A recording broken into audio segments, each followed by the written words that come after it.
मालवणात 26 मे 2025 रोजी तिरंगा रॅली संपन्न झाली।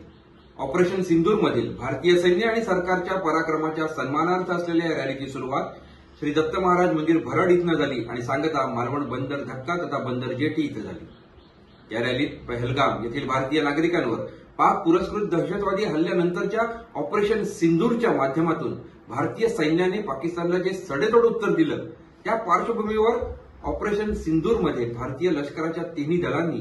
जगाला आपली ताकद दाखवून देत पाकिस्तानला जशास तसं उत्तर दिलं आणि या पराक्रमाचा आणि राष्ट्रकार्याचा विशेष सन्मान या रॅलीद्वारे केला जातोय असं मान्यवरांनी सांगितलं। या रॅलीच्या सुरुवातीला बरड नाका इथं भाऊ सामंत यांनी संबोधित केलं, तर मालवण धक्का इथं रोहिणी दिघे यांच्या संबोधनानंतर पहलगाम दहशतवादी हल्ल्यानंतर हौतात्म्य पत्करलेल्या सैनिकांना तसेच भारतीयांना श्रद्धांजली वाहण्यात आली आणि रॅलीची सांगता झाली। या रॅलीत भाऊ सामंत व सौ रोहिणी दिघे यांच्यासह वरिष्ठ नेते धोंडी चिंदरकर, माजी नगराध्यक्ष सुदेश आचरेकर, माजी नगराध्यक्ष महेश कांदळगावकर, माजी नगरसेवक दीपक पाटकर, ज्येष्ठ नेते अशोक सावंत, बाबा मुंडकर, जिल्हा बँक संचालक बाबा परब, माजी नगरसेविका पूजा करलकर, ज्येष्ठ सामाजिक कार्यकर्ते नंदू देसाई,